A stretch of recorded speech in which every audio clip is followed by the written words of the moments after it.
Cigarette culture is a controversial topic to discuss, as to the untrained, uninterested eye, it doesn't look like there is culture to speak of.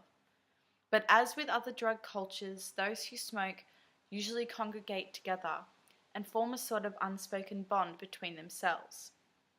Now that I have been smoking full time for a number of years, I don't really have a friend who doesn't smoke, either socially or full time like me. I believe that's because the people who gravitate towards you usually are those who are interested in similar things and similar social activities. Having said that, I wonder whether I have been the blame as a sort of subconscious peer pressure towards my friends, who now smoke. Maybe it was because I smoked around them for a number of years, but in any case, that's how I began smoking at the end of the day. I went to a very small high school called the Australian Institute of Music for a year in 2013. It was there that I was surrounded by people who had the drugs, sex, and rock and roll mentality that some, if not all, aspiring musicians adopt at some point in their careers. This is where my friends consciously peer pressured me into buying my first pack of cigarettes. They were, as you could say, an agent of me smoking. I don't know whether I caved in because of the stigma that cigarettes have around them, or that maybe I was generally interested, but nevertheless, I started smoking then and haven't stopped since. I felt as if I was a product of social smoking and peer pressure, as I had caved in to a sort of lifestyle I never had asked for myself. But now, as I continue to smoke, I believe I am the agent of others that I surround myself with because it has become normal for them to see a cigarette, and eventually the cycle starts from social smoking to full-time smoking.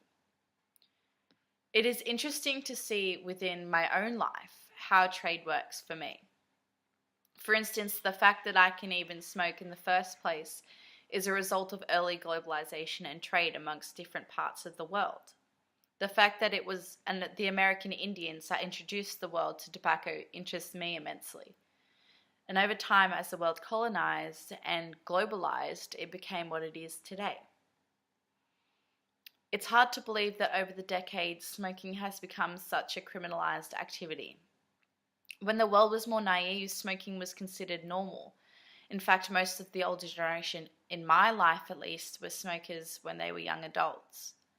My mum used to say that that was because there wasn't the same sort of information that the world has today. Back in the 50s to even the 90s, within the media, for example, you can see the main characters in movies smoking, as well as if it was somewhat sexy. For instance, Breakfast at Tiffany's, which came out in the 60s, starring Audrey Hepburn. Even the cover art for that DVD is her posing with a cigarette in her mouth. Not just in the media, but you're allowed to smoke in clubs and pubs, cafes, restaurants, houses. It was just considered normal. Nowadays, it's almost demonized. Most of the time, if I walk past a group of teenagers, they will pretend to cough and laugh amongst their friends. If I smoke even away from a group of people or on a street, I get looks as if I'm breaking the law or doing something disgusting. Smoking has become demonized on so many different levels. Obviously, it has been demonized because of the health risks and the environmental factors that come with it, but I believe it has become outcast because of the social aspects of it as well. The smell to non-smokers is poignant. I once stopped smoking for a week to test to see if I could do it. And for the first couple of days, the smoke smelled the same as it always did, drawing my addiction in like a hug. But after a while, the smell became sickening. I could smell it everywhere, on people's clothes and in people's hair. I believe the globalization has a part to play within the stigma around the smoking culture and how it has seen before and now in present day.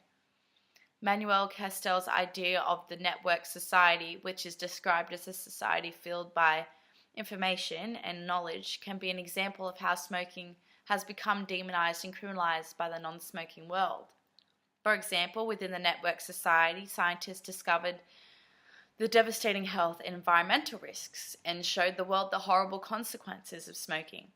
He says in his book, The Rise of the Network Society, the Information Age, Economy, Society, and Culture, written in 1966, that technological breakthroughs took place in the last 2 decades of the 12th century in advanced materials, in energy sources, in medical applications, in manufacturing techniques, among others.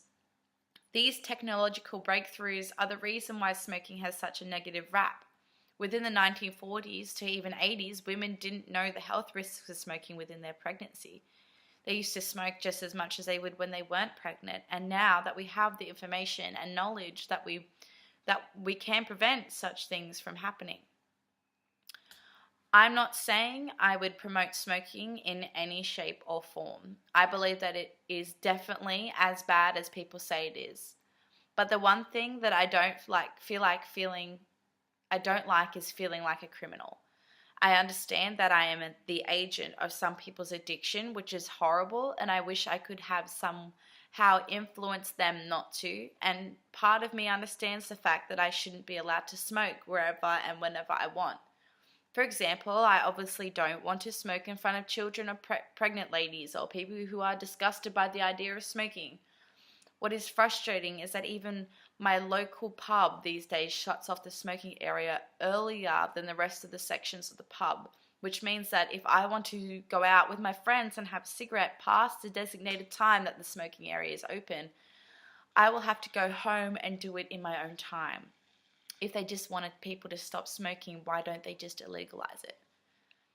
Even though smoking culture is considered controversial in its positiveness and overall health, it is the culture that I am part of, and I wouldn't have met some of the people I have if I hadn't started smoking all those years ago.